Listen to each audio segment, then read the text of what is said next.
बगिया में खिले फूलों से ही मौसम में बसंत बहार है। बगिया में खिले फूलों से ही मौसम में बसंत बहार है। आप सभी महानुभावों के सभा में होने से ही इस सभा में उड़ती फुहार है, इस सभा में उड़ती फुहार है। ओम शांति, गुड मॉर्निंग और नमस्कार। मंचासीन आदरणीय राजपाल सिंह जी, नंदा बहन जी, आज का जो ये विषय है जिसको कहा गया spirituality rules and safety tools, इस विषय को शुरू करने से पहले मैं थोड़ा सा अपने बारे में बताना चाहूंगा। जो नंदा बहन जी ने कहा, मैं प्रोफेसर हूं, कॉलेज में पढ़ाता हूं, लेक्चर्स देता हूं, ये तो सिर्फ 5% मेरा इंट्रोडक्शन हुआ है। 95% of my introduction I tell you myself कि मेरा सत्य परिचय क्या है। मेरे जैसे एक प्रोफेसर एक बार ऐसी बड़ी भरी सभा को एड्रेस कर रहे होते स्कूल कॉलेज में, और लेते लेते अचानक वो बच्चों से पूछते हैं, क्या आप बता सकते हैं कि कौन ज्यादा श्रेष्ठ है, माँ या एक professor? Who is great, a mother और अ प्रोफेसर? बाय डिफॉल्ट कौन ज्यादा श्रेष्ठ है, माँ है या प्रोफेसर? कौन ज्यादा श्रेष्ठ है? It was an obvious answer कि माँ ही बाय डिफॉल्ट ज्यादा श्रेष्ठ है। लेकिन ये प्रोफेसर चाहता था कि कोई खड़ा होकर कहे it's a professor is great, क्योंकि भाई इतना मेहनत करता है प्रोफेसर, बच्चों का करियर बनाता है, लाइफ बनाता है, उनको नौकरी दिलवाता है, बहुत सारी बातें हैं। तो एक विद्यार्थी खड़ा होकर हाथ ऊपर उठाता है, कहता है सर कैन आई रिप्लाई? तो ये professor goes across to this young man and says या आप बताइए। बोला sir by default professor is great. बाप रे, ये बात सुनकर ये प्रोफेसर बहुत गदगद हो जाता है, खुश हो जाता है, इस बात को सोचकर कि एटलीस्ट एक विद्यार्थी तो है जो उसके समान सोचता है कि भाई प्रोफेसर मां से भी ज्यादा श्रेष्ठ है। इतना खुश होकर के वो इस विद्यार्थी को पूछता है, can you tell me why on earth is a professor great then a mother? किस कारण से एक प्रोफेसर मां से भी ज्यादा श्रेष्ठ है? तो वो विद्यार्थी कहता है, सर जब मां लोरी सुनाती है तो 2 को सुलाती है, और जब हमारे प्रोफेसर साहब शुरू करते हैं पूरा का पूरा क्लास हो जाता है, सर तो कौन ज्यादा श्रेष्ठ हुआ, मां ज्यादा श्रेष्ठ हुआ या प्रोफेसर ज्यादा श्रेष्ठ हुआ?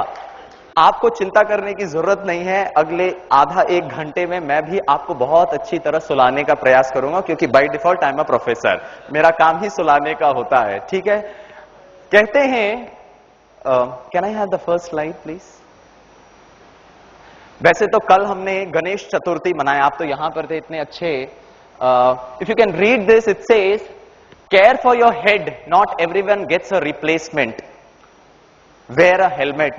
गणपति जी को शायद ये वरदान था कि उनका असली सिर जाने के बाद रिप्लेसमेंट में हाथी का सिर मिल गया था, वो तो शिव जी की कृपा थी। Probably you and I may not be as lucky as Ganesh ji कि we will get a different head. आज का ये जो सत्र है इसमें हम बहुत सारी बातों को देखने का प्रयास करेंगे।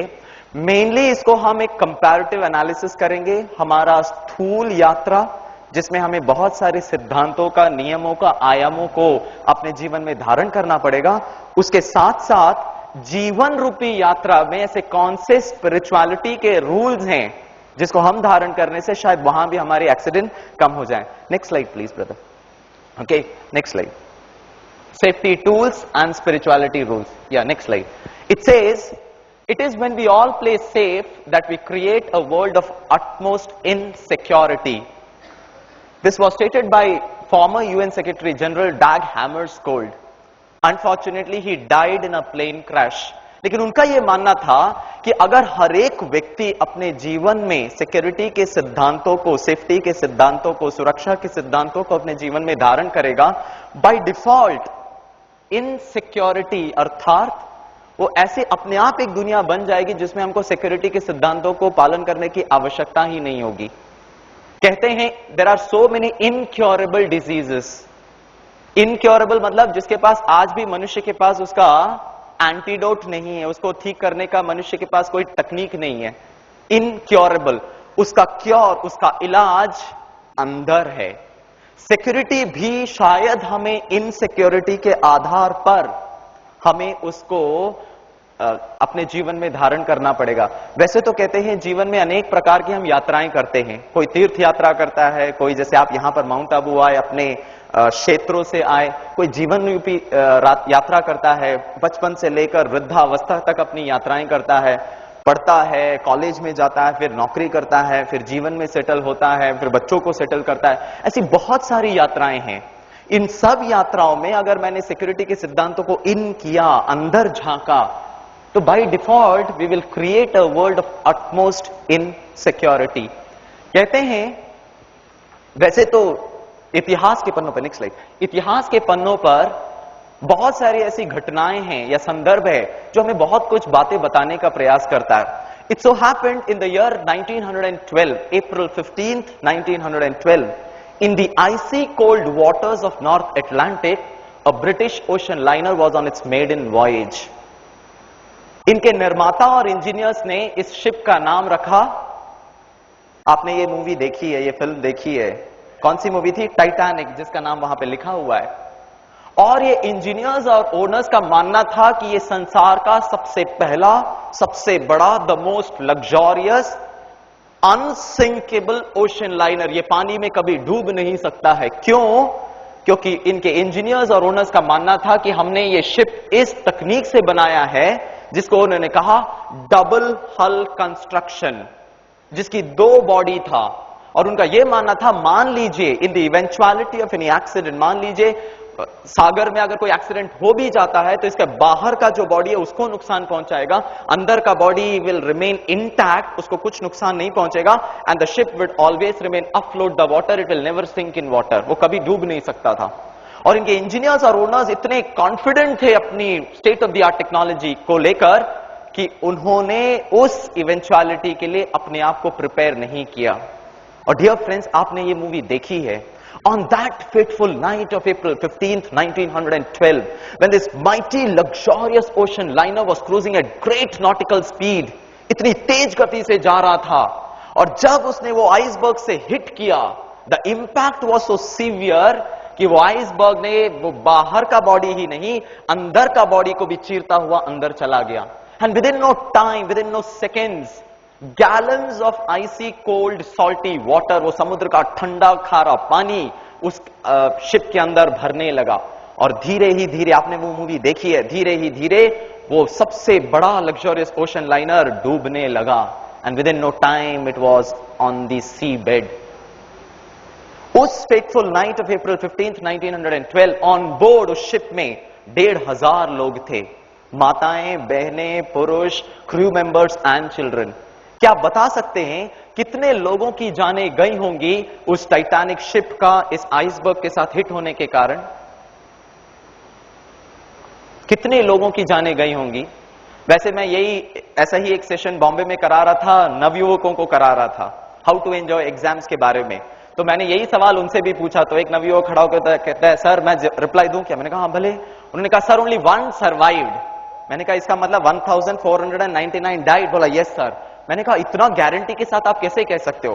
बोला सर फिल्म में हीरोइन बच गई थी सर, इसीलिए एक survived, the remaining all perished. मैंने कहा बहुत अच्छा ऑब्जर्वेशन है आपका।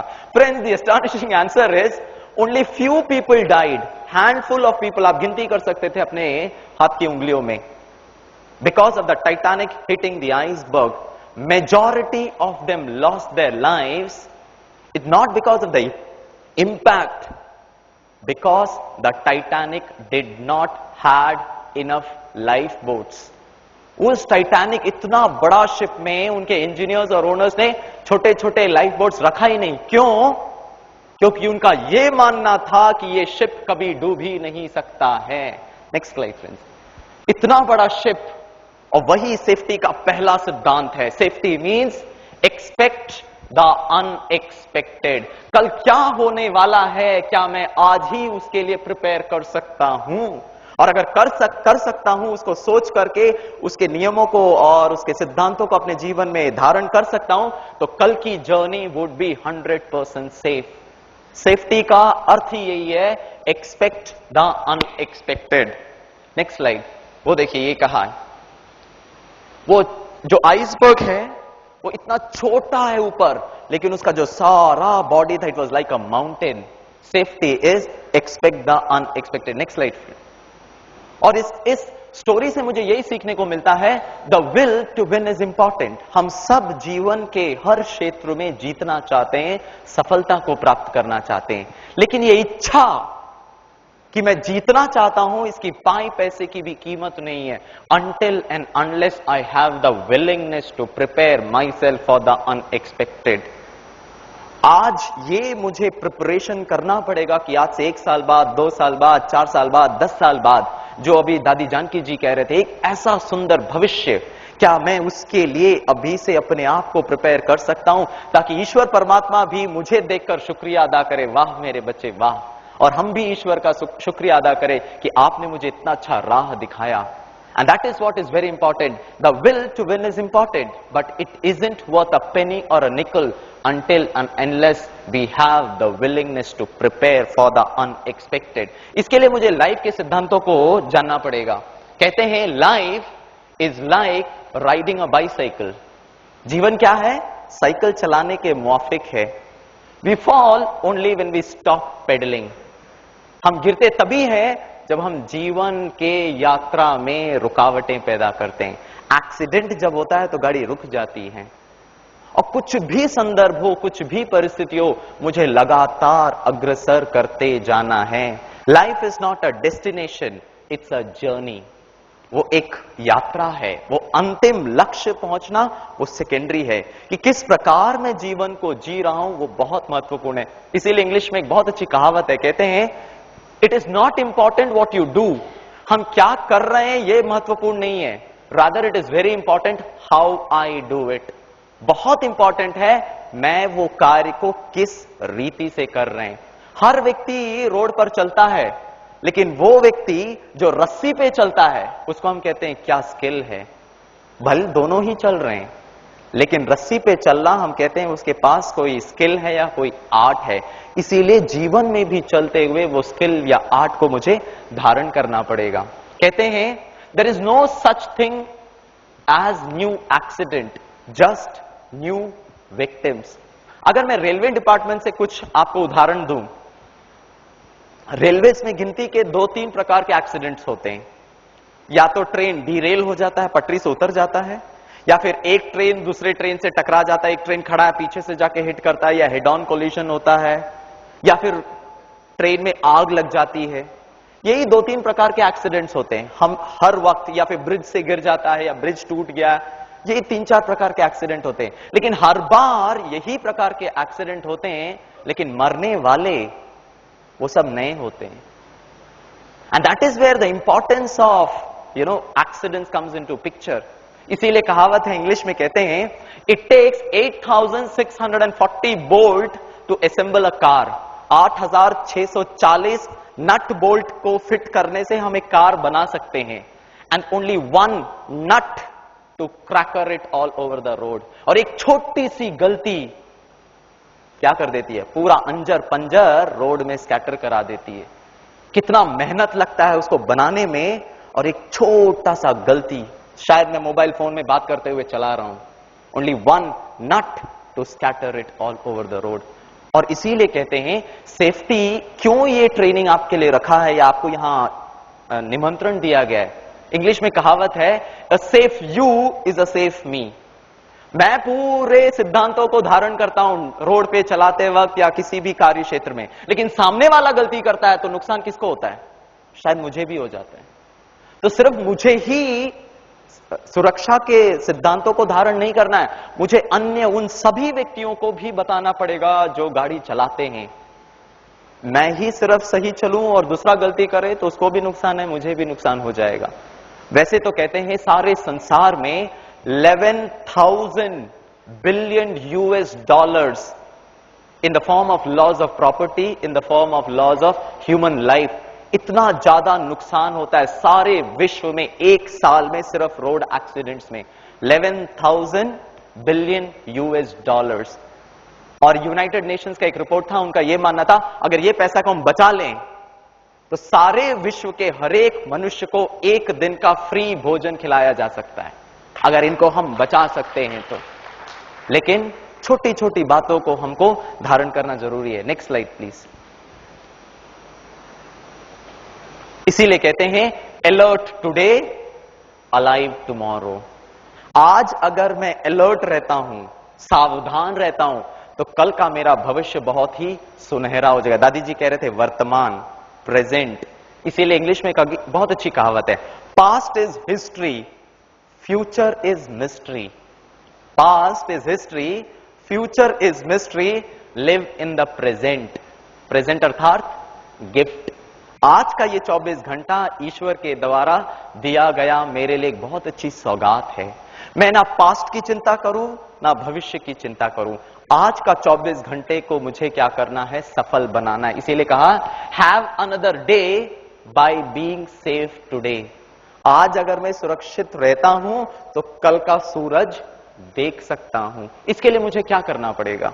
कुछ दिन पहले यहां पर हमारा जो हमारे जो ब्रह्मा कुमारीज के जो मेंबर्स हैं, उनके लिए हमारे जो रोज के क्लास चलते हैं, उसमें ईश्वर परमात्मा ने एक बहुत अच्छी बात कही थी, जिसको कहा था इंश्योरेंस कराना है। हम लोग इंश्योरेंस कराते हैं, गाड़ी का इंश्योरेंस, हमारे लाइफ का इंश्योरेंस, प्रॉपर्टी का इंश्योरेंस। लेकिन इस इंश्योरेंस में थोड़ा सा प्रॉब्लम है। इंश्योरेंस का फायदा मरने के पश्चात होता है कि नहीं? मैंने अपना इंश्योरेंस कराया, जब तक जीवित हूं तब तक फायदा नहीं मिलता है, मरने के पश्चात मुझे भी नहीं मिलेगा, मेरे घर परिवार वालों को मिलता है। क्या ऐसा कोई इंश्योरेंस टेक्निक है क्या जिसको धारण करने से जीते जी ही मैं उसका बेनिफिट भी ले सकूं? और उसके लिए हम कहते हैं, नेक्स्ट स्लाइड फ्रेंड, इसीलिए हम कहते हैं the price for an accident is always high. क्या एक lost husband to a widow वो इंश्योरेंस पॉलिसी गारंटी करा सकता है क्या? The lost child to the bereaved family, एक खोया हुआ दोस्त एक्सीडेंट में दूसरे दोस्तों को वो वापस दिला सकता है क्या ये insurance policy? Safety is that cheap and effective insurance policy which will ensure that the husband reaches back home safely, which will ensure that the child will reach home safely, that the friend is there for me. और वो छोटा सा जिसमें हमें कुछ खर्चा करने की जरूरत नहीं है, इंश्योरेंस प्रीमियम भी देने की जरूरत नहीं है, और वो छोटा सा वेरी इफेक्टिव जो जीते जी मैं उसका बेनिफिट उठा सकता हूं, और वो है सेफ्टी। कहते हैं safety is a small investment for a rich future. आजकल तो लोग इंश्योरेंस में इन्वेस्ट करते काहे के लिए मालूम है? अंडर सेक्शन 80G में बेनिफिट पाने के लिए। इंश्योरेंस दूर, एक इंश्योरेंस, टाटा AIG का इंश्योरेंस, LIC का इंश्योरेंस, कोटक महिंद्रा का इंश्योरेंस, ICICI प्रूडेंशियल का इंश्योरेंस, क्यों चले? इंश्योरेंस तो हो गया, लेकिन फिर इनकम टैक्स बेनिफिट भी देखते हैं। लेकिन ये जो सेफ्टी है बहुत ही अच्छा, जीते जी हम उसका बेनिफिट उठा सकते। कहते हैं सेफ, SAFE, सेफ मतलब क्या है? Staying accident free everywhere. हर पल हर क्षण मुझे किसी भी प्रकार का नुकसान नहीं होगा, अर्थात मैं सुरक्षित हूं। Safety is as simple as ABC। बच्चों को सिखाते ना ABC, क्या है वो ABC? Always, A for always, B for be, C for careful. दादी जी ने अभी कहा था केयरफुल रहना है, चीयरफुल रहना है, यात्रा करते हैं ना, तो always be careful so that मैं अपने गंतव्य, अपने डेस्टिनेशन पे सेफली पहुंच सकूं। इसीलिए कहते हैं don't learn safety by accident. सुरक्षा को एक्सीडेंटली नहीं लर्न करना है, मुझे बहुत ही बोधावस्था में रहते हुए सेफ्टी के सिद्धांतों को धारण करना पड़ेगा।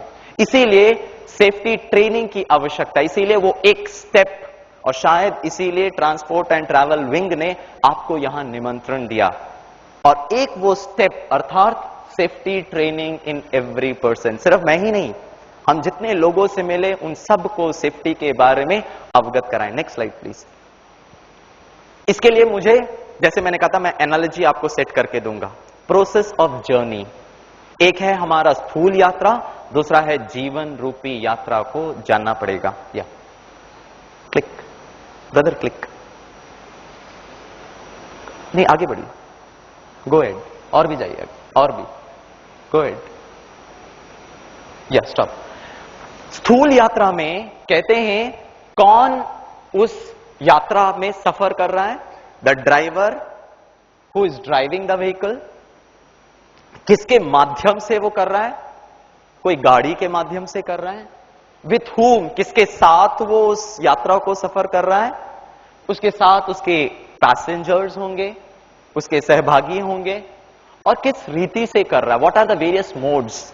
चाहे वो एयर ट्रैवल हो सकता है, वाटरवेज हो सकता है, रोडवेज हो सकता है। ये हुआ एक स्थूल जर्नी। कौन कर रहा है? ड्राइवर एक गाड़ी के माध्यम से, सह यात्रीगण के साथ, और अलग अलग माध्यमों के तरीके से, चाहे वो रोडवेज है, रेलवेज है या वाटरवेज है। नेक्स्ट, इसी को मुझे आध्यात्मिक रीति से भी धारण करना पड़ेगा।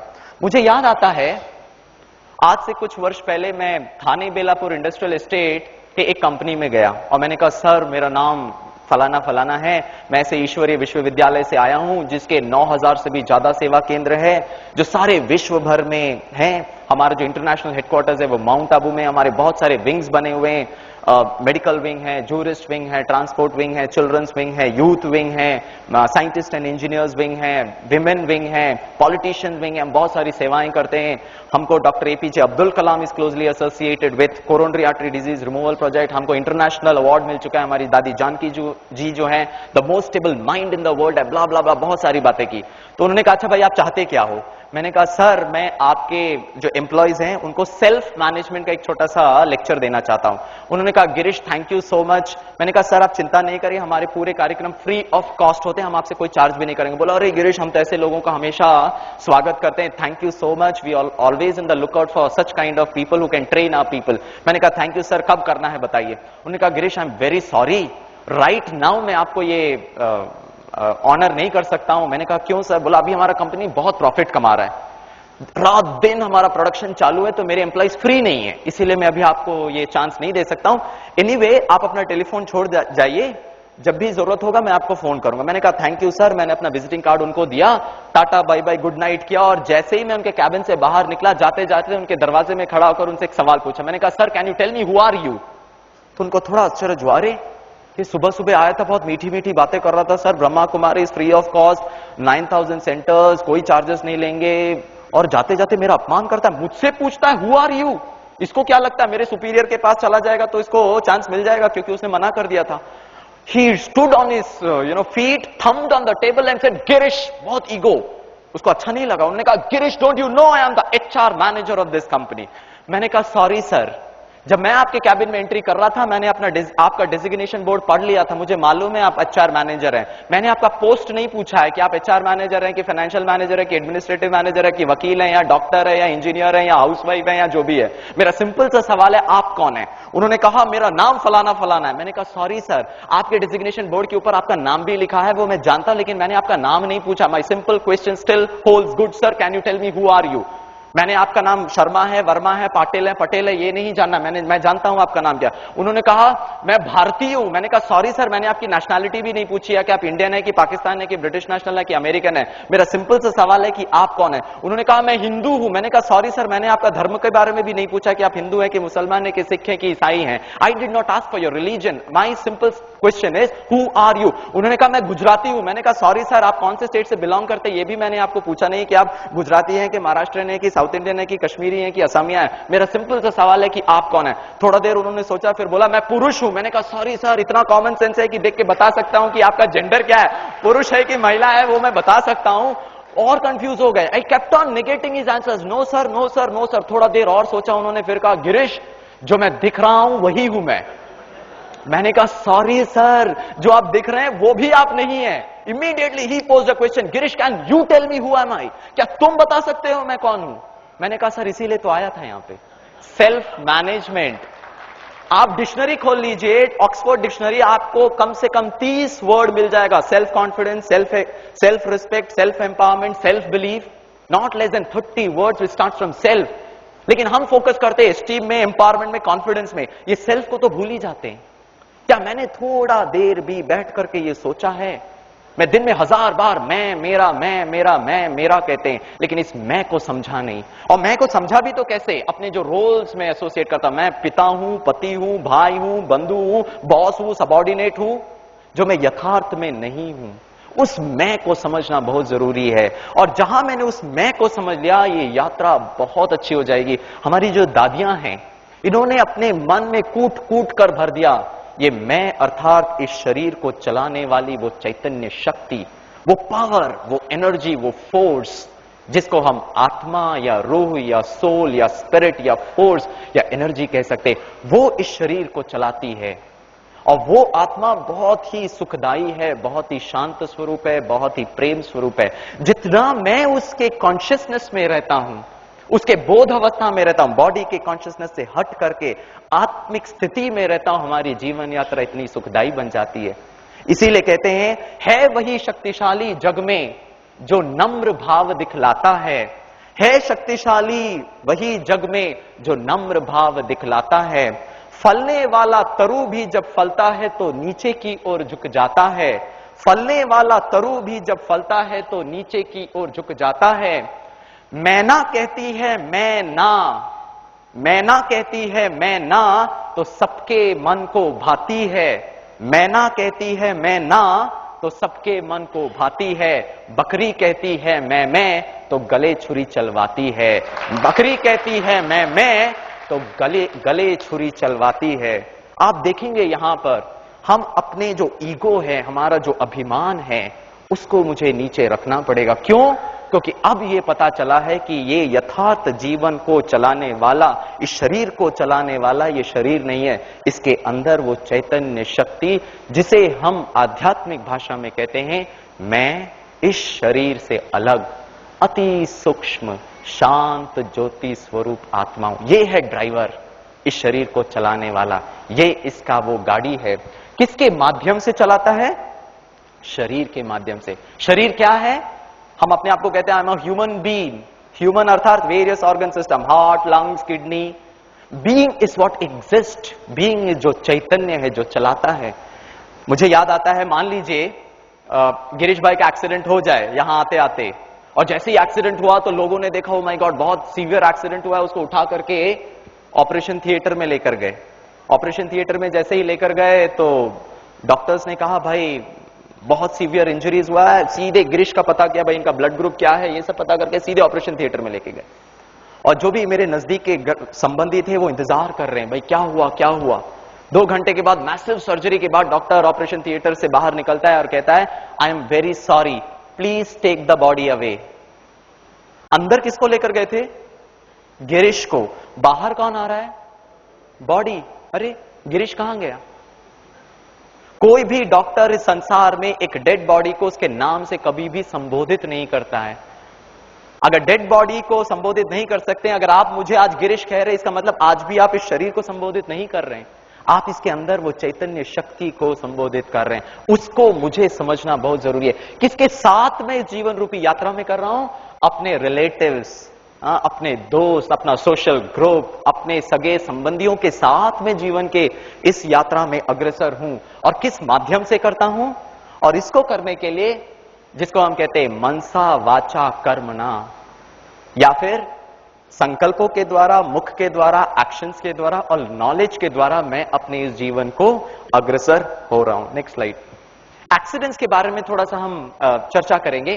कहते हैं एक्सीडेंट क्या है?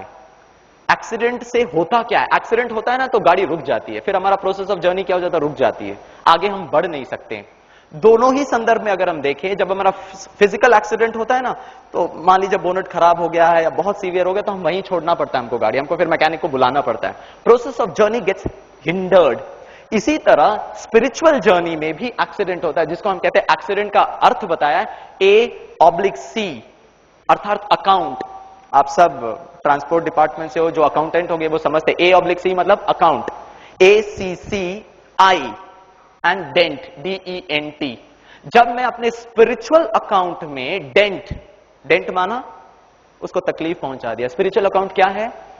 मेरे शुद्ध कर्मों का खाता, मेरे शुद्ध संकल्पों का खाता, मेरे दुआओं का खाता, खुशी का खजाना, समय का खजाना, ये सब मेरा अकाउंट है, मेरा इमोशनल टैंक है। जब इसमें डेंट क्रिएट कर देता हूं, मेरे स्पिरिचुअल जर्नी में भी रुकावटें आ जाती है। इसका प्रत्यक्ष प्रमाण क्या है? कैसे पता चलेगा कि मेरे स्पिरिचुअल अकाउंट को भी एक्सीडेंट लग गया है?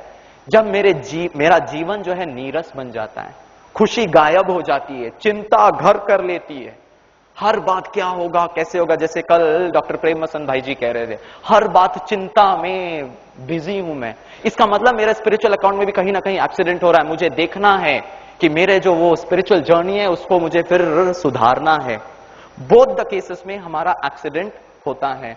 कहते हैं एक्सीडेंट क्या है? Accident hurts, safety doesn't. Accident क्या करता है? मुझे नुकसान पहुंचाता है, दर्द पहुंचाता है। सेफ्टी मुझे दर्द नहीं पहुंचाएगा। Check before you wreck yourself. मुझे क्या करना पड़ेगा? अपने आप की चेकिंग करनी पड़ेगी। हमारे ईश्वरी विश्वविद्यालय में हमें हर बात की चेकिंग सिखाई जाती है। संकल्पों का चेकिंग, कर्मों का चेकिंग, बोल की चेकिंग। और जितना हम अपनी खुद की चेकिंग करते जाएंगे उतना उतना गाड़ी शुरू करने से पहले देखते हैं ना टायर में हवा है कि नहीं है, ब्रेक लग रहा है या नहीं लग रहा है, हेडलाइट है या नहीं है, हैंड ब्रेक काम कर रहा है या नहीं कर, उसके बाद ही हम आगे बढ़ते। इसी तरह जीवन में भी हमको चेक करना बहुत जरूरी है। कहते हैं don't be safety blinded, be safety minded. हर बात को मुझे सेफ्टी के आधार पर आगे बढ़ना है। कहते हैं if you drink and drive you might as well smoke. बहुत बड़ा एक समस्या है। यहां तक कि वैसे तो मैं बॉम्बे से हूं, 2 दिन पहले डीएनए न्यूज़पेपर में पढ़ रहा था, बॉम्बे में बहुत रोड रैश के केसेस हैं, आप भी शायद जानते होंगे, काफी लोगों की मृत्यु होती है। तो ट्रैफिक डिपार्टमेंट ने क्या किया, बहुत स्ट्रिक्ट हो गए। जो भी कार चला रहा है उनके पास पूछते हैं and they have an analyser which sees whether the person who is driving the car is under the influence of alcohol और नॉट। अब क्या कर दिया है, जितने भी बार्स हैं बॉम्बे में, जितने भी लोग पार्टी में जाते हैं, मालूम है क्या करते हैं? आप पार्टी में जाइए, बार में जाइए, जितना पीना है पी लीजिए, सेवन करिए, और वो जो बार है वो आपको एक ड्राइवर फ्री में प्रोवाइड करेगा ताकि आपको घर तक पहुंचा दे, ताकि आपको गाड़ी चलाने की जरूरत नहीं है। देखो कहां किस दिशा में मनुष्य आत्माएं सोच रहे हैं। क्या मैं इस बुरी आदतों से अपने आप को छुड़ा सकता हूं? If I drink and drive ultimately I and up in an accident, और फिर अंतिम यात्रा स्मोक। इससे ज्यादा और क्या हो सकता है? वैसे तो कहते हैं एक बार एक कैंटोनमेंट एरिया में एक डॉक्टर इंस्पेक्शन के लिए गया और वहां के कैप्टन से पूछा, captain how do you ensure non contamination of water? पानी में बहुत ज्यादा जो मिलावट हो जाती है ना, जिससे कि आर्मी के जवान, उससे उनकी तबीयत खराब ना हो। तो वो कैप्टन कहता है, sir we add chlorine tablets in water to decontaminate it. हम लोग है ना क्लोरीन का टैबलेट डालते हैं जिससे कि वो पूरा जो मल है वो नीचे रह जाए। बोला very good captain, What do you do to ensure more purity of water? इससे ज्यादा और क्या करते हो? बोला सर फिर हम जो है ना पानी को उबालते भी हैं। बोला वेरी गुड कैप्टन। बोला इससे भी ज्यादा अगर सेफ रखना है पानी को तो क्या करते हैं? कैप्टन कहता है सर उसके बाद हम पानी को छानते भी हैं। बोला माय गॉड, एब्सोल्युटली ग्रेट। बोला to be still on the safer side, पानी में अगर कुछ भी थोड़ा बहुत कचरा है, कुछ भी है, उससे भी अगर आपको सेफ रखना है तो आप क्या करते हैं? कैप्टन कहता है sir in that case we drink beer. अरे पानी को उबाला, पानी में क्लोरीन टैबलेट ऐड किया, पानी को छाना, लेकिन पीते क्या है? सीट बेल्ट लगा दिया, हुंडई कार खरीद लिया, विच है side collision bars, which had क्या बोलते हैं हेड स्पेस ज्यादा है, इंजन को ज्यादा नुकसान नहीं पहुंचाएगा, I have bought the best safest car on in India. लेकिन फिर शराब के नशे में मैं गाड़ी चलाता हूं। क्या है ये? हमारी बुद्धि has gone for a toss. और इसके लिए मुझे समझना है इन द्रव्यों से, इन नशीले पदार्थों से मुझे दूर रहना बहुत बहुत जरूरी है। कहते हैं एक बार एक नवयुवक जिसको पीने की आदत थी, he was under the influence of alcohol, उसको पता चलता है कि उसके शहर में एक बहुत बड़े साधु महाराज आए। वो उनके पास जाता है और कहता है साधु महाराज मेरे अंदर ना ये बुरी आदत है नशीले पदार्थों का सेवन करने का, मुझे इससे छुटकारा पाना है। तो साधु महाराज कहते हैं अगर आप छूटना चाहते हो तो फिर आपने शुरू कैसे किया? बोला महाराज ये तो बहुत लंबी कहानी है, मैं कैसे आपको बताऊं? बोला नहीं नहीं नहीं बताइए मुझे। तो उन्होंने कहा जब मैं स्कूल में था तो बहुत ही ब्रिलियंट था, बहुत ही इंटेलिजेंट था, मैं हमेशा फर्स्ट रैंक आता था। लेकिन जैसे ही कॉलेज में गया तो कॉलेज का वातावरण, परिवेश थोड़ा बदल गया, संघ का रंग लग गया और पहले ही साल में मैं फेल हो गया। तो मुझे मेरे मम्मी पापा के जो एक्सपेक्टेशंस थे, जो आशाएं थे, मेरे दोस्तों से मेरी जो आशाएं थी, मेरे टीचर्स की जो आशाएं थी, सबको मैंने पानी में फेर दिया। इससे मैं बहुत हताश रहने लगा, मैं बहुत डिप्रेस्ड हो गया, फ्रस्ट्रेटेड हो गया। तो मेरे दोस्तों ने कहा अरे यार तू आजकल बहुत दुखी रहता है, चल तेरे को हम ऐसी दवाई पिलाते हैं जिससे तेरा दुख दर्द दूर हो जाएगा। और महाराज उन्होंने मुझे एक बार कम रेस्टोरेंट में लेके चले गए और वहां जाकर पहली बार उन्होंने मुझे ऑफर किया। तो फिर महाराज ने कहा फिर क्या हुआ? तो मैंने कहा ना ना ना ना ये सब तो बुरी बात है, सब चीजों को नहीं सेवन करना चाहिए, इससे किडनी में प्रॉब्लम हो जाएगा, लीवर में प्रॉब्लम हो जाएगा, नुकसान हो जाएगा, संबंधों में प्रॉब्लम आ जाएगा। तो महाराज ने कहा फिर क्या हुआ? तो मेरे दोस्तों ने कहा नहीं नहीं एक बार पी ले, तेरा सब दुख दर्द भूल जाएगा। तो उन्होंने इतना इंसिस्ट किया कि मैंने पहली बार उसका सेवन किया। बोला महाराज लेकिन पहली बार जब मैं सेवन किया तो it was so bitter in taste, इतना कड़वा था कि I to spit it out. तो महाराज ने कहा फिर क्या हुआ? तो दोस्तों ने कहा अरे इसका टेस्ट भले कड़वा है लेकिन जब इसका जो आफ्टर इफेक्ट है वो तो अतीन्द्रिय सुख की अनुभूति देगा, आप तो झूलने लग जाओगे, आपका दुख दर्द सब भूल जाएगा, बस आंख नाक किसी तरह बंद करके एक बार पी जा। तो महाराज ने कहा फिर क्या हुआ? बोला महाराज एकदम सही कहा था उन्होंने, मैंने आंख नाक बंद करके किसी तरह पिया, थोड़ा देर तो कड़वा लगा लेकिन उसके बाद का जो आनंद था इतना सुंदर था, मैं सब दुख दर्द भूल गया। तो महाराज ने कहा तो फिर आप उसी आनंद की स्थिति में रहो ना, मेरे पास क्यों आए हो, क्यों छुड़वाना चाहते हो? बोला महाराज वही तो प्रॉब्लम है, उस वक्त थोड़ा सा लेता था तो बहुत अच्छा आनंद की अनुभूति होती है, आज तो पूरा बोतल ले लेता हूं तो भी अनुभूति नहीं होती है। And I know somewhere that I am troubling my self, मेरे संबंध खराब हो गए, मेरे मन नहीं लगता है पढ़ाई में, प्लीज महाराज कुछ ऐसी दवाई दे दो जिससे मैं इन बातों से छुटकारा पा सकूं। मालूम है उस महाराज ने क्या कहा होगा? वो महाराज ने कहा तुम इससे छुटकारा पाना चाहते हो? बोला यस महाराज। तो उन्होंने कहा what was the taste of liquor? उसका टेस्ट क्या था? कड़वा था या मीठा था? कड़वा था ना। लेकिन आपने इतना मेहनत करके आंख नाक बंद करके एक बार पिया तो सही। बोला हां महाराज। तो महाराज ने कहा इसी तरह जीवन में जो भी परिस्थितियां आती है, जो भी प्रॉब्लम्स आते हैं, जो भी दिक्कतें आती हैं, जो भी चैलेंजेस आते हैं, उसका टेस्ट क्या होता है? मीठा होता है या कड़वा होता है? कड़वा ही होता है ना। Can I have the guts to drink the challenges of my problems head on? क्या मेरे अंदर इतनी आत्मविश्वास हो सकता है कि मैं अपने जीवन के इस कड़वे संदर्भों को भी हेड ऑन उसको पीने का प्रयास कर सकूं? गारंटीड उसके बाद जो उसका आफ्टर इफेक्ट है वो बहुत ही अतीन्द्रिय सुख का होगा, वो बहुत ही सुखदायी होगा। लेकिन हम करते क्या हैं? हम भागते हैं प्रॉब्लम्स को, एक प्रॉब्लम से बचने के लिए दूसरा प्रॉब्लम और भी क्रिएट करते हैं। इसीलिए कहते हैं प्रॉब्लम से भागना नहीं है। हिंदू शास्त्रों में सबसे ज्यादा अगर किसी देवता का गायन है तो वो है लॉर्ड श्री कृष्णा का। मालूम है क्यों? क्योंकि वो एक ऐसा व्यक्तित्व रहा जिसका जन्म नहीं हुआ लेकिन प्रॉब्लम्स ही प्रॉब्लम्स आना शुरू हो गया। अरे जन्म नहीं हुआ जिस बच्चे का, उसका मामा सब बच्चों को मारना शुरू कर दिया, और अंतिम समय तक कहते हैं जब युद्ध की बात थी गीता में, जहां पांडवों के साथ या फिर कौरवों के साथ की युद्ध थी, तो किसका साथ लूं? तो अर्जुन ने कहा सखा मुझे तो आप ही चाहिए। दुर्योधन ने कंप्लेन किया अरे मैं सारा रात भर इंतजार कर रहा हूं और तुम पहला चांस अर्जुन को दे रहे हो।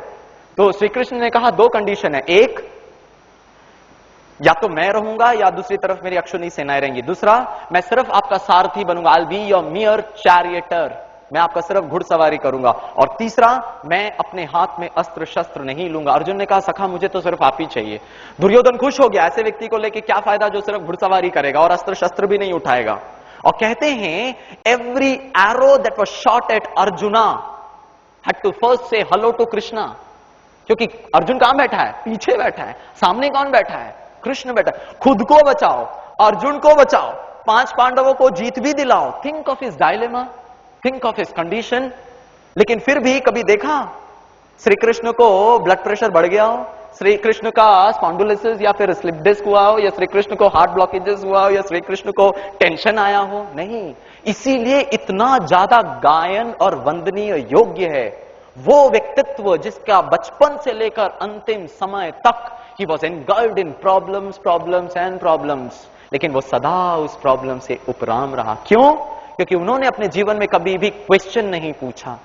मान लीजिए एक 10 माले की बिल्डिंग है, वो 10वें माले में प्रोफेसर गिरीश रहता है, और एक दिन अचानक 10 बजे पता चलता है मान लो आग लग गया है। गिरीश भाई भागते हैं नीचे, अपना मोबाइल फोन उठाते हैं, फायर ब्रिगेड को फोन करते हैं, बोलते हैं सेक्टर 21 नेरुल अग्रवाल कॉर्नर 10वें माले की बिल्डिंग को आग लग गया है, प्लीज कम, इमीडिएटली कम। और भागते भागते सब लोगों को बोलता भाई जल्दी भागो, जल्दी नीचे चलो। और नीचे पहुंचता हूं तब तक फायर फाइटिंग इंजन भी आ जाता है, कैप्टन फायर फाइटिंग इंजन से उतरता है, बोलता हु कॉल्ड मी? मैंने कहा सर प्रोफेसर गिरीश, मैंने आपको फोन कर, वो देखो 10वां माला आग लग गया है। बोलता कितने बजे आग लगा? मैंने कहा सर टाइम देख के थोड़ी ना आग लगता है, अभी 10 बज रहे, 5 मिनट पहले आग लगाओ। बोलता होल्ड ऑन गिरीश, आग कैसे लगा? सिगरेट पीने से लगा, या सिलेंडर के बर्स्ट होने से लगा, या इलेक्ट्रिकल शॉर्ट सर्किट से हुआ, टेररिस्ट का एक्ट था?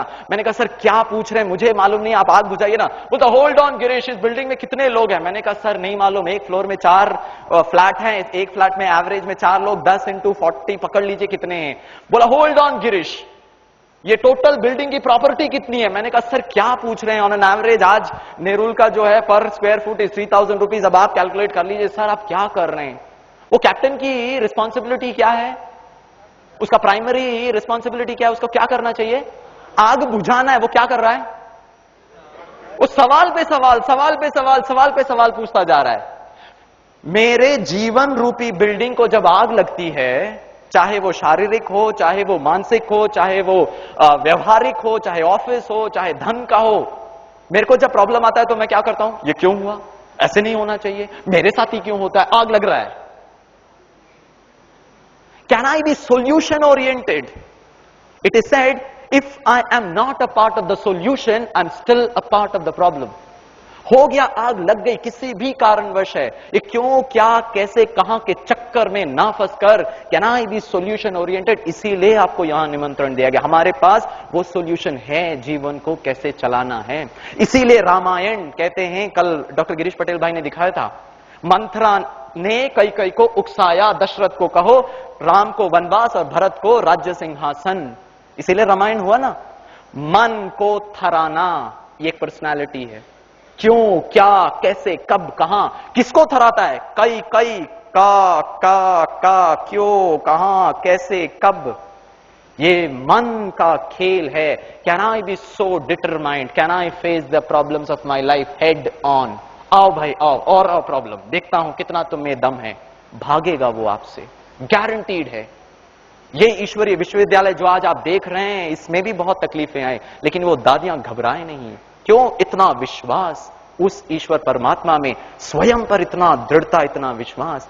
तो can I be so determined कि इन सब चीजों का हमें, नेक्स्ट स्लाइड, हमें सेवन नहीं करना है। It is said no safety, उस स्लाइड को देखिए अच्छी तरह, NO, no safety, KNOW, know pain. अगर मैं सेफ्टी के सिद्धांतों को अपने जीवन में नहीं धारण करूंगा तो मुझे फिर तकलीफों को, पेन को, एगनी को अनुभव करना पड़ेगा। इसीलिए नो सेफ्टी, सेफ्टी के सिद्धांतों को मैं समझूं, इससे मैं पेन से फ्री हो जाऊंगा। इसके लिए मुझे क्या करना है? Next slide brother. इसके लिए मुझे गोल्डन टिप्स अपने जीवन में धारण करना है। पहले अपने आप को समझना बहुत जरूरी है। इसीलिए क्या खूब किसी शायर ने कहा है, तमाम उम्र गैरों से की गुफ्तगू बहुत, तमाम उम्र गैरों से की गुफ्तगू बहुत, बहुत बातें की, लेकिन आज तक हमसे ना हमारी मुलाकात हुई। तमाम उम्र गैरों से की गुफ्तगू बहुत, लेकिन आज तक हमसे ना हमारी मुलाकात हुई। रूह का जिस्म से था अजीब नाता, रूह का जिस्म से था अजीब नाता, तमाम उम्र साथ रहे लेकिन आज तक मुलाकात नहीं हुई। तमाम उम्र साथ रहे लेकिन आज तक मुलाकात नहीं। ये वो गोल्डन टिप्स हैं जो मैं आपके साथ शेयर करूंगा। यस ब्रदर, नेक्स्ट, जिसको हम धारण करके बहुत अच्छी तरह हम जीवन की यात्रा, चाहे स्थूल यात्रा में, सेफ्टी को धारण कर सकते। पहला है स्पीड। कहते हैं more than 90% of the accident happens because of speed. क्यों? क्योंकि जब स्पीड में चलाते हैं तो कंट्रोल छूट जाता है। भले धीरे चलाते हुए भी अगर एक्सीडेंट होता है तो नुकसान कम होता है, लेकिन स्पीड में चलाते हो तो उसका इंपैक्ट बहुत खतरनाक होता है। इसीलिए कहते हैं, brother can I see that, it says it is better to be mister late than to be late mister so and so. It is better to be late for 1 minute than be late so and so. 1 minute में मैं अपने जीवन को खो सकता हूं। इसीलिए कहते हैं it is better to lose 1 minute in life than to lose life in a minute. भले थोड़ा देरी हो जाए, उसके लिए मुझे जल्दी जाना बहुत जरूरी है, लेकिन 1 मिनट में, 1 सेकंड में छोटी सी गलती में अपने जीवन से हाथ धो सकता हूं। इसके लिए इसका जो स्पिरिचुअल अंडरस्टैंडिंग वो ये है कि मन में आने वाले विचारों की गति को भी मुझे नियंत्रण करना पड़ेगा। कल मुझे याद नहीं आता किसने कहा था, लेकिन कहा था ट्रैफिक करना है। हाँ, प्रेम हसन भाई कह रहे थे, STRESS, स्ट्रेस का आपको डेफिनेशन बता रहे। ट्रैफिक कंट्रोल करना बहुत जरूरी है। मन के विचारों को थोड़ा सा ट्रैफिक करना। आपको मालूम है यार रेड लाइट क्यों जलता है? रेड लाइट जब जलता है, गाड़ी चलाते वक्त क्या करते हैं हम लोग? क्या करते हैं?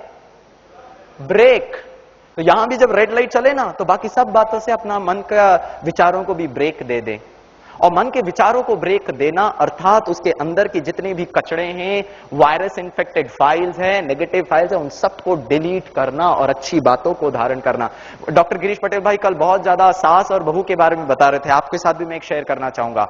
मन को क्यों ट्रैफिक करना, मन के स्पीड को क्यों कंट्रोल करना बहुत जरूरी है। एक बार एक न्यूली वेडेड कपल, नया नया विवाह हुआ था, तो जो पत्नी थी वो बहुत सपने संजोती है कि मेरा भविष्य इतना सुंदर होगा, ऐसे हम घर में रहेंगे, मेरा जीवन तो इतना सुंदर होगा, बहुत सारे सपनों में वो थी।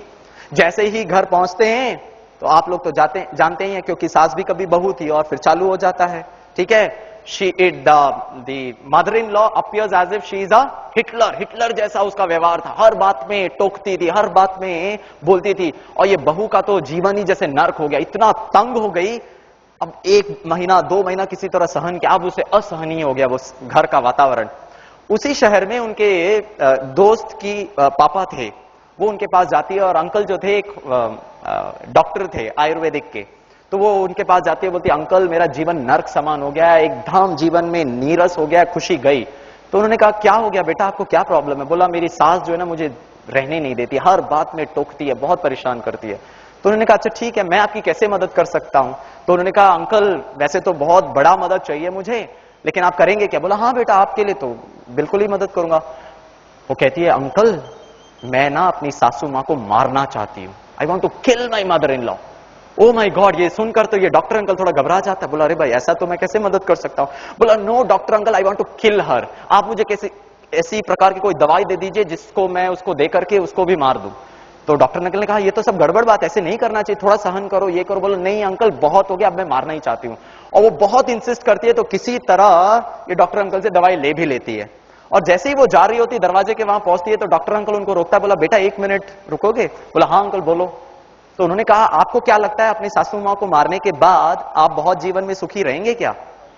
पुलिस आएगी, आपको भी पकड़ेगी, आपके हस्बैंड को भी पकड़ेगी, साथ में मेरे को भी फ्री गिफ्ट में लेकर जाएगी, क्योंकि मैं भी आपके साथ सहभागी हूं उसको मारने के चक्कर में। तो आपका जीवन तो जाएगा, साथ में मेरा भी खुशी चला जाएगा। बोला ओ डॉक्टर अंकल ये तो मैंने सोचा ही नहीं था, वापस दौड़ कर आती है। बोला नहीं अंकल आप मुझे आप एक ऐसी दवाई दीजिए जिससे सांप भी मर जाए, लाठी भी ना टूटे। बोला अरे ये तो और भी प्रॉब्लम हो गया। बोला एक ऐसी दवाई दे दीजिए जिससे पोस्टमार्टम में भी समझ में नहीं आए, डॉक्टर्स को भी समझ में नहीं आए, जो स्लो एक्टिंग पॉइजन हो। तो डॉक्टर अंकल कहते नहीं मेरे पास ऐसी कोई दवाई नहीं है। वो किसी तरह हाथ धो के पीछे पड़ जाती है और डॉक्टर अंकल से दवाई ले भी लेती है। डॉक्टर अंकल उसको कहता है ये लो भाई ऐसी एक दवाई है, 6 महीने तक अपनी सासू मां को देते रहना, और 6वें महीने में जाकर ही अपना असर दिखाएगी। पोस्टमार्टम फोरेंसिक साइंस किसी के पास ऐसा अभी टेक्निक नहीं है जिससे कि ये पता चल सके कि आपने जहर दिया, लेकिन कंडीशन एक है कि आपकी मां को, सासू मां को पता नहीं चलना चाहिए कि आप उसको जहर दे रहे हो। बोला no don't worry uncle I am a very good actress, I can do it very beautifully. और भागती है, जाते ही साथ घर में जाती है, अपने सासू मां को बोलती है अरे माता जी सुबह से आपने नाश्ता नहीं किया, आपको हलवा बहुत अच्छा लगता है ना, गाजर का हलवा अब भी बनाती हूँ। मार्केट जाती है, शुद्ध घी खरीदती है, उसमें हलवा बनाती है, खुद गर्मा गर्म। माँ को कहते हैं माता जी ये लीजिए। बोला हाँ रख दे ठंडा हो जाएगा। तो ना ना ना ना, उसके पहले धीरे से मिलाती है पॉइजन, और खुद अगर नहीं खाई तो खुद अपने हाथ से खिलाती है। माता जी प्लीज आजकल आप अपना हेल्थ का ख्याल नहीं रख रहे हो, आप बहुत कमजोर हो गए हो, इसीलिए आपको ज्यादा खाना चाहिए। 2-4 स्पून और मिला के खिलाती है। आधा घंटा होता है, माता जी आपको ऑरेंज जूस चाहिए, एप्पल जूस चाहिए, ठंडा चाहिए, चाय चाहिए, कॉफी चाहिए। माता जी सोचती अरे पहले तो आधा घंटा पहले मैं बोलती थी 1 गिलास पानी लेकर आने के लिए तो मेरे को मिलता ही नहीं था, अभी क्या हो गया इसको पता नहीं। बोला नहीं नहीं अभी कुछ नहीं चाहिए। नहीं नहीं नहीं, आपको अपना ना बोन्स वगैरह को अच्छे करने के लिए गर्म दूध, जाकर गर्मा गर्म दूध लेकर आती है, उसमें धीरे से पॉइजन मिलाती है और लेकर आती है, सासू मां को पिलाती है। और देखते ही देखते 3 महीने बीत जाते हैं। और ये डॉक्टर अंकल के पास एक दिन यही जो बहू होती है दौड़ते दौड़ते आती है, रोते रोते अंकल अंकल। तो डॉक्टर अंकल बोलते बाप रे मेरा तो 3 महीने के बाद का प्रोजेक्ट था, वो 3 महीने में ही हो गया क्या, आपकी सासू मां चली गई क्या। बोला नहीं नहीं अंकल मेरी सासू मां के बारे में आप ऐसा बातें मत करो। मैंने कहा अरे क्या हो गया। बोला अरे मेरी सासू मां तो अब मुझे कहती है कि तुम तो मेरी बेटी से भी अच्छी हो, इतना ख्याल करती हो, तुम तो साक्षात सरस्वती हो। वो मेरा काम हाथ बटाती है किचन में और मेरे साथ रहती है, मुझे ज्यादा मेहनत नहीं करवाती है, वो तो मेरी मां से भी अच्छी हो गई है। तो डॉक्टर अंकल कहते हैं अभी मैं क्या करूं। बोला डॉक्टर अंकल अब मैं ना अपनी सासू मां को मारना नहीं चाहती हूं, लेकिन मुझे मालूम है 3 महीने तक मैंने उसको पॉइजन खिलाया है, अब ऐसा कोई दवाई दीजिए जिससे मैं उसको रिवर्स कर सकूं, अब मैं उसको मारना नहीं चाहती हूं प्लीज। डॉक्टर अंकल बोलते अरे यार ये तो बात बड़ी ठीक नहीं है, एक बार आप पॉइजन मांगते हो, दूसरी बार दवाई मांगते हो। तब डॉक्टर अंकल उसको कहता है बेटा चिंता मत करो, मैंने जो आपको दवाई दी थी ना वो पाचन शक्ति को बढ़ाने की दवाई दी थी और कोई भी पॉइजन नहीं दिया था। जो पॉइजन था ना, जो आप जहर चाहते थे ना अपनी सासू मां को खिलाने के लिए, वो पॉइजन आपके मन में था और वो पॉइजन को निकालने के लिए मुझे ये टेक्निक धारण करना पड़ा। जो माताजी आपको 3 महीने पहले हिटलर जैसे नजर आती थी, आज स्वयं अपनी मां से भी ज्यादा प्यारी नजर आ रही है। क्यों? Because it requires change in my outlook. वो स्पीड, मन की गति को मुझे क्या करना पड़ेगा? कम करना। तभी मैं अच्छे विचार, सकारात्मक विचार, पॉजिटिव संकल्पों को धारण कर सकता हूं। इसीलिए गाड़ी चलाते वक्त भी मन की स्पीड को भी और गाड़ी के स्पीड को भी कम करना। This is golden tip number 1। Golden tip number 2 is keep safe distance. कई लोगों की आदत होती है दूसरे कार के पीछे पीछे जाते हैं, स्कूटर के पीछे पीछे जाते हैं। इसका अर्थ जीवन में भी हम एक दूसरे के साथ क्या करते हैं? उसके पास मारुति है, मेरे पास तो स्कूटर है, उसके पास तो कैल्विनेटर का बहुत बड़ा क्या बोलते हैं रेफ्रिजरेटर है 250 लीटर का, मेरे पास तो गोदरेज का 165 ही है। उसका बेटा तो 95% स्कोर करता है, मेरा बेटा तो सिर्फ 60% ही स्कोर करता है। हम क्या कर रहे हैं? अपने लाइफ के साथ दूसरों के लाइफ को क्या कर रहे हैं? कंपेयर कर रहे हैं। टेल गेटिंग जिसको कहते हैं। और again maximum accidents happens because of this. हम पीछे पीछे पीछे जाते हैं, उसने अगर सडन ब्रेक लगाया तो मैं पीछे से जाकर क्या करूंगा? उसको हिट करूंगा। ये इस बात का प्रतीक है, दो बात का, या तो मैं उसको फॉलो कर रहा हूं या उससे साथ कंपटीशन में हूं। कल डॉक्टर गिरीश पटेल भाई ने कहा था कंपटीशन नहीं करना है, कोऑपरेशन करना है। जीवन में इसका क्या आध्यात्मिक रहस्य है कि मुझे अपने आप को किसी दूसरे व्यक्ति के साथ कंपेयर नहीं करना है। मैं जो हूं, जैसा हूं, बहुत बहुत बहुत बहुत अच्छा हूं, श्रेष्ठ हूं। एक बार एक पत्थर तोड़ने वाला व्यक्ति पत्थर तोड़ रहा था गर्म धूप में और अपनी किस्मत पर रो रहा था। वो बोलता हे भगवान, क्या मेरी जिंदगी यही है पत्थर तोड़ने की? काश काश बोलता है तो देखता है एक राजा की सवारी जा रही होती है। राजा अपने सवारी अपने रथ पे बैठकर एकदम सिल्क के कपड़ों से लदा हुआ, एकदम उसका पैराबॉल छत्र छाया में एकदम मजे से जा रहा है। वो कहता है काश भगवान मैं ये राजा जैसे शक्तिशाली पावरफुल बन जाता। और भगवान उसकी इस भावना से इतना खुश हो जाता है कि तथास्तु कर देता है। और ये पत्थर तोड़ने वाला दूसरे ही क्षण पाता है कि वो कहां बैठा है? राजा की सवारी में, खुद राजा बन गया। वो अपने आप को सोने के हीरे जवाहरातों से लदा हुआ देखकर बहुत खुश होता है और कहता है थैंक गॉड। जैसे ही थैंक गॉड करता है, देखता है कि उसके ऊपर उसकी छत्र छाया है रथ के ऊपर। बोलता है oh God, this parable is more powerful. ये मुझसे शक्तिशाली, मेरे से ऊपर है। काश मैं ये पैराबॉल बन जाऊं, राजा से भी शक्तिशाली। भगवान कहता है तथास्तु, और उसको वो छत्र छाया बना देता है। सूरज की तेज गर्मी वो छत्र छाया के पीठ को झुलसा देती है। वो कहता है ओ गॉड, ये सूरज मुझसे भी ज्यादा शक्तिशाली है, मेरे पीठ को जला रही है। काश मैं सूरज जितना शक्तिशाली बन जाऊं। तथास्तु वो सूरज बन जाता है। तेज गर्मी सारी पृथ्वी में, लेकिन जैसे ही मॉनसून आता है, बादल छाते हैं, सूरज की किरणें धरती को छू नहीं पाती। वो बोलता है ओ गॉड, ये बादल मुझसे शक्तिशाली है, मेरे किरणों को रोक लेती है। काश मैं बादल जैसे शक्तिशाली बन जाऊं। तथास्तु वो बादल बन जाता है। पानी, बाढ़, तूफान, आंधी पूरे धरती को हाहाकार मचा दिया है, लेकिन एक बड़े से चट्टान को 1 इंच भी मूव नहीं कर पाती है। तो बादल बोलता है हे भगवान, ये चट्टान मुझसे भी ज्यादा शक्तिशाली है, मैं इसको हिला भी नहीं पा रहा हूं। काश मैं ये चट्टान बन जाता हूं। तथास्तु वो चट्टान बन जाता है और देखता है एक आदमी आता है एक हथौड़ा और चैनी लेकर, टक टक टक करके पत्थर को तोड़ता है। बोलता है हे भगवान, ये मनुष्य मुझसे भी ज्यादा शक्तिशाली है, मैं ये बनना चाहता हूं। तथास्तु वो पत्थर तोड़ने वाला बन जाता है। वो क्या था? पत्थर तोड़ने वाला ही था। क्या बन गया? पत्थर तोड़ने वाला ही बन गया। मैं कभी भी जो मैं हूं वो एक्सेप्ट नहीं करता हूं। मैं इसको देखता हूं, ये कैसा है, वो कैसा है, ये कैसा है, और in the drivenness I sacrifice the comfort and I make my life comfortably miserable. बहुत अच्छी तरीके से मैं अपने लाइफ को पानी के अंदर डाल देता हूं। मुझे दूसरों के साथ अपने आप को कंपेयर नहीं करना है। Please maintain safe distance. This is the spiritual understanding. Third one friend, या कहते हैं हेलमेट। हेलमेट पहनना बहुत जरूरी। जब हम रोड में चलाते हैं ना, तो हेलमेट भले एक्सीडेंट को प्रिवेंट नहीं कर सकता है, लेकिन गलती से अगर एक्सीडेंट हो जाता है तो उसके नुकसान को कम कर देता है, भले सिर पे चोट नहीं लगेगी। हेलमेट पहनना अर्थात आई एम सेफ इनसाइड। इस बात का ये विश्वास कि अगर एक्सीडेंट गलती से भी, मेरी गलती सामने वाले की गलती होती भी है तो भी उससे क्या होगा, नुकसान कम हो जाएगा। ये इस बात का अंडरस्टैंडिंग है कि मुझे मेरे ऊपर ये विश्वास होना बहुत बहुत बहुत जरूरी है। कहते हैं मदन मोहन मालवीय, आपने नाम सुना होगा इतिहास में, he was one of the great freedom fighters of India, और उन्होंने बनारस हिंदू विश्वविद्यालय की स्थापना की थी। और कहते हैं जब वो बनारस हिंदू विश्वविद्यालय की स्थापना कर रहे थे, उन्हें धन की आवश्यकता पड़ी, तो वो हैदराबाद के निजाम के पास गए। उनको पता चला कि हैदराबाद के जो निजाम है उनके पास बहुत सारा धन है। उनके पास गए और कहा, सर मैं ऐसे बनारस हिंदू विश्वविद्यालय की, ये कहानी नहीं बता रहा हूं, सत्य घटना है, बनारस हिंदू विश्वविद्यालय की स्थापना कर रहा हूं, उसके लिए मुझे इतना इतना धन चाहिए। तो निजाम ने कहा, अच्छा भाई आपको जितना धन चाहिए उतना मैं धन देने के लिए तैयार हूं, लेकिन एक कंडीशन है। तो मदन मोहन मालवीय जी ने कहा, क्या कंडीशन है? उन्होंने कहा, ये नाम आपको चेंज करना पड़ेगा, बनारस हिंदू विश्वविद्यालय मुझे पसंद नहीं है, जो नाम मैं कहूंगा वही आपको रखना पड़ेगा।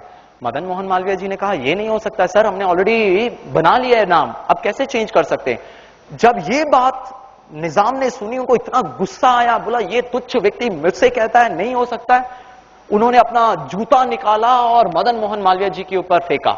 मदन मोहन मालवीय जी अपने युवराज सिंह की तरह, बहुत अच्छे फील्डर की तरह उसको कैच करते हैं, अपने जो थैला होता है उसके अंदर उनका रॉयल शू रखते हैं, बोलते हैं thank you sir with complete respect and regard, बहुत अदब के साथ वहां से निकलते हैं, बोलते थैंक यू सर और निकल जाते हैं। वापस बनारस जाते हैं और उस एक लिविंग निजाम का एक रॉयल शू की वो नीलामी करते हैं। और जब ये बात हैदराबाद के निजाम को पता चलता है, ओ माय गॉड, जीते जी मेरा जूता वो तुच्छ व्यक्ति नीलामी कर रहा है, वो किसी दूसरे के हाथ में नहीं लगना चाहिए। वो क्या करता है, अपने सीक्रेट एजेंट्स को भेजता है, बोलते कितना भी धन खर्चा होने दो, मुझे मेरा जूता वापस चाहिए।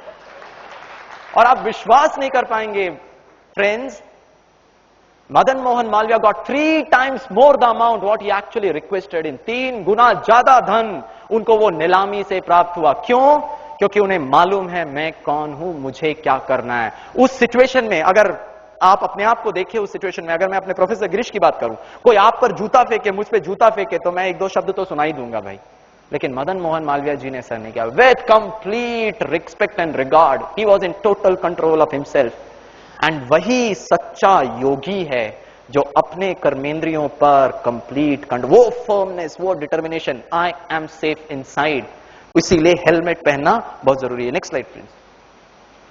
सीट बेल्ट, ये कार से है। सीट बेल्ट हम जब बांधते हैं, इससे भी एक्सीडेंट कम नहीं होगा, लेकिन अगर एक्सीडेंट हो जाता है तो उससे नुकसान जो है वो कम होने की चांसेस रहते हैं। At least I will not go and hit the steering wheel, उससे क्या होगा, सिर पे चोट कम हो जाती है। इसका मतलब मैं सीट पे बंधा रहूं, मैं अपनी सीट पर सेट हो जाऊं, जिससे कि मुझे कोई डिस्टर्ब ना कर सकते। इसका मतलब वो फर्मनेस कि यस मैं कर सकता हूं। कहते हैं the first man to climb Mount Everest, पहला व्यक्ति जिन्होंने माउंट एवरेस्ट को उसके शिखर पर पहुंचा, उनका नाम है सर एडमंड हिलरी। हाँ, सर एडमंड हिलरी। अगर आप उनका किताब पढ़े हाई एडवेंचर्स, तो आपको पता चलेगा कि पहली बार जब उन्होंने उस शिखर पर गए, ही फेल्ड, उनको अबैंडन करना पड़ा, बीच से आना पड़ा 1952 में।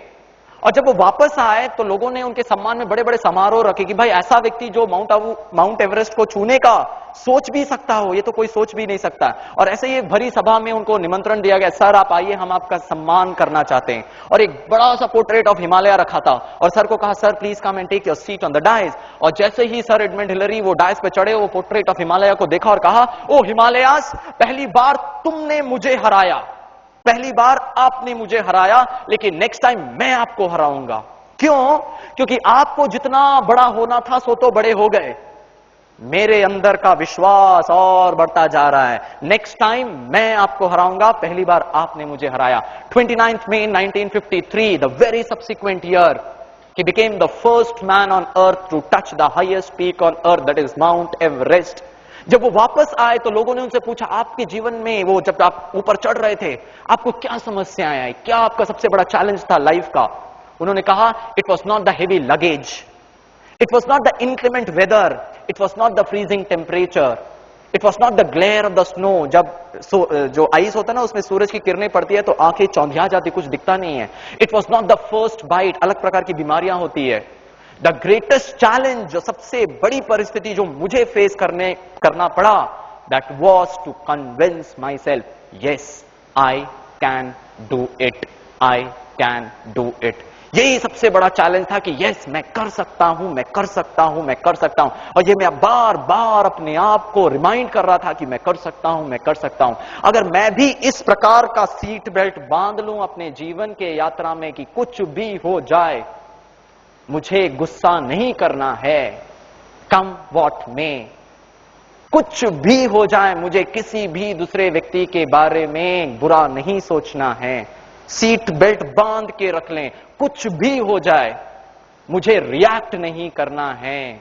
तो देखो, आपको कोई सीट से सेट करी अलग उठा ही नहीं सकता, आप सेट हो गए हो, मुझे करना है। वो फर्मनेस आना बहुत जरूरी है। इसीलिए कहते हैं, या नेक्स्ट स्लाइड, या this is from the Indian railways.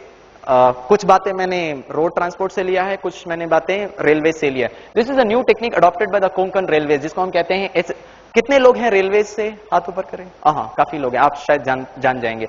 SST, self stabilising track. ये क्या होता है, जब बाढ़ आता है या कुछ होता है तो जो ट्रैक होता है वो जमीन से खिसक जाता है, उसके ऊपर अगर ट्रेन जाएगा तो फिर गड़बड़ हो जाएगा। अर्थात वो जो ट्रैक होता है उसको वो एल शेप का एक टेक्नोलॉजी से उन्होंने बनाया, जो बाबा एटॉमिक रिसर्च सेंटर में रिसर्च करके बनाया। किसी भी कंडीशन में वो जो ट्रैक है वो जमीन से अलग नहीं होगा, उसका रिलेशनशिप मेंटेन रहेगा। इसका आध्यात्मिक अंडरस्टैंडिंग है, मुझे अपने रिलेशनशिप में, अपना संबंधों में मधुरता और दिव्यता लेकर आना बहुत जरूरी है। सबसे पहला संबंध है मेरे साथ संबंध, मुझको अपने आप को जानना पड़ेगा। फिर दूसरा, मेरा ईश्वर के साथ संबंध। इन सब संबंधों में जब दिव्यता आएगा तो मेरा लाइफ बहुत ही सुखदायी बन जाएगा।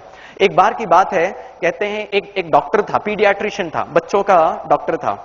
उनका एक नियम था, वो क्या करते थे, जब भी बच्चों का ऑपरेशन करते थे और ऑपरेशन के बाद जब उन्हें वार्ड में शिफ्ट कराया जाता था और जब वो वार्ड में ड्यूटी के लिए जाते थे तो वो क्या करते थे, वो जो छोटे बच्चे होते थे उनको अपना स्टेथोस्कोप दे देते थे।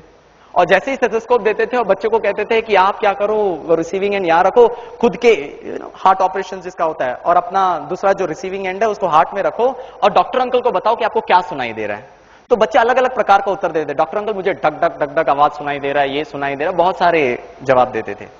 ऐसे ही एक बार उन्होंने एक बच्चे का ओपन हार्ट सर्जरी किया था और जब ऑपरेशन करने के बाद उन्हें आईसीयू से शिफ्ट होकर वार्ड में लेकर जाते हैं, as was is usual practice, ये क्या करता है, अपना स्टेथोस्कोप ये बहुत छोटे से प्यारे से बच्चे को देते और बच्चे को देखकर बोलते, बेटा अपना कान में यहाँ रखो और अपने दूसरा एंड दिल पे रखो और डॉक्टर अंकल को बताओ आपको क्या सुनाई दे रहा है। और जो वो उत्तर देता है वो बच्चा, वो डॉक्टर का माइंड ब्लोज आउट। ऐसा जवाब आज तक उन्होंने किसी भी दूसरे बच्चे से नहीं सुना था। वो बच्चा कहता है, डॉक्टर अंकल मुझे ना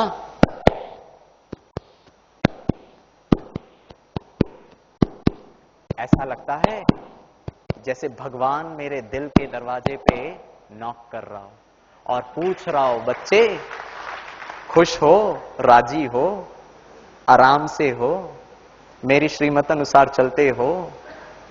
जिस प्रकार एक माता पिता को सबसे ज्यादा दुख अपने बच्चों के दुख होने से होता है, या माता पिता का सबसे ज्यादा खुशी अपने बच्चों की खुशी में होता है, वैसे ही उस पिता को, जिसको भगवान, वाहिगुरु, अल्लाह, गॉड, जिस भी नाम से हम पुकार लें, उसको सबसे ज्यादा खुशी कब होती है, जब हम उसके बच्चे खुश रहते हैं। क्या आज मैं अपने दिल पर हाथ रखकर पूछ सकता हूं, यस गॉड, मैं बहुत खुश हूं, मेरा किसी के साथ कोई वैर भाव नहीं है। वो बात को सुनकर वो ईश्वर परवरदिगार भी इतना खुश होता है, वो खुदा दोस्त इतना खुश हो जाता है कि मेरे बच्चे बहुत खुश है। वो संबंध, इसीलिए कहते हैं we make a living by what we get, by what we get I make a living, but we make a life by what we give. मैं वही लाइफ बनाता हूं जब मैं देता हूं। नेक्स्ट स्लाइड, कहते हैं नेक्स्ट स्लाइड, ओके, इसको कहते हैं एंटी कोलिजन डिवाइसेस। ये भी इंडियन रेलवेज ने अडॉप्ट किया, जिसमें इंजन में एक ऐसा टेक्निक है, एक बॉक्स रखते हैं, वो जीपीएस के साथ कनेक्टेड होता है। अगर एक ही ट्रैक में अगर दो ट्रेन आ जाएं तो वो ब्लिंक करने लगता है, रेड लाइट जलने लगता है और ड्राइवर क्या करेगा, फुल ब्रेक लगा देगा। इससे हेड ऑन कोलिजन नहीं होता। इसका आध्यात्मिक रहस्य है कि दो ट्रेन के ड्राइवर के बीच कम्युनिकेशन बहुत अच्छा है। हमारे लाइफ में भी हमको अपना एक दूसरे के साथ communication, we have to enhance it, we have to beautify it. It so happened, एक गांव में एक वक्ता को बुलाया गया और उनसे कहा गया सर आप इस विषय पर अपने विचार व्यक्त करना। तो उन्होंने कहा बिल्कुल, सुबह 9 बजे मैं आ जाऊंगा। दूसरे दिन वो सुबह आता है, माइक हाथ में लेता है, कहता है good morning friends, do you know on what topic I am going to speak today? आपको मालूम है मैं किस विषय पे बात करना चाहता हूं? तो सब गांव वाले कहते हैं जी महाराज हम जानते हैं आप किस विषय पे बात कर रहे हैं। तो ये वक्ता कहता अगर आप जानते हैं तो मेरी क्या जरूरत है बोलने का, tata bye bye good night और चले जाते हैं। ओ माय गॉड, गांव वाले सोचते हैं कि हमने बता दिया है कि हम किस विषय पे बात करने वाले हैं, इसके कारण उनको लगता है कि इस वक्ता को ठेस पहुंचा है। वो दूसरे दिन वापस जाते हैं और वक्ता से कहते हैं महाराज गलती हो गई, अब कल हम ऐसा गलती नहीं करेंगे, आप कल आएंगे क्या? The orator says yeah tomorrow next morning 9 o'clock I will be there sharp. दूसरे दिन आता है, माइक हाथ में लेता है, good morning friends, do you know on what topic I am going to speak today? सब गांव वाले कहते हैं नहीं महाराज हम नहीं जानते। वक्ता कहता है अगर आप इतना भी नहीं जानते कि किस विषय में मैं बात कर रहा हूं, tata bye bye good night, वापस फिर चला जाता। Oh my God, it creates another level of confusion. अब गांव वाले समझ नहीं पाते कि हम क्या गलती करें। फिर महाराज के पास जाते, बोलते महाराज गलती हो गई, कल हम दोबारा नहीं करेंगे गलती। बोला okay fine, tomorrow next morning 9 o'clock I'll be there. Third day आता है, माइक लेता है, good morning friends, do you know on what topic I'm going to speak today? 50% of the crowd says yes sir, remaining 50% of the crowd says no sir. अब वक्ता फंस गया। तो वक्ता कहता है जिन 50% लोगों ने कहा वो जानते हैं किस विषय में मैं बात करना चाहता हूं, प्लीज आप बता दीजिए दूसरे 50% लोगों को कि किस विषय में मैं बात कर रहा हूं, tata bye bye good night, और वापस चला जाता है। Oh my God, that is height of confusion. अब ये गांव वाले समझ नहीं पाते कि ये क्या बताने का प्रयास कर रहा है, बट उनको ये भी पता चल जाता है कि हर दिन आ रहा है दूसरे दिन सुबह 9 बजे। वो अपने गांव के हेडमैन के पास जाते, बोलते सर हमारे पास ऐसे एक प्रॉब्लम है, first day second day third day ऐसे ऐसे प्रॉब्लम हुआ है, can you help us out? तो वो जो विलेज वाइसमैन होता है, हेडमैन होता है, वो कहता है डू दिस। और वो वापस गांव वाले उसके पास जाते, बोलते सर ऐसा ऐसा प्रॉब्लम हुआ है, आप कल वापस आइए, हम आपको नुकसान नहीं पहुंचाएंगे, आपको ईगो को हर्ट नहीं करेंगे। बोला yeah no problem, tomorrow 9 o'clock sharp I'll be there. Fourth day he comes as was his usual practice. Good morning friends, do you know on what topic I'm going to speak today? There was pin drop silence. SILENT, उसको आप रीजंबल करो LISTEN. We hear through our ear but we listen through our mind.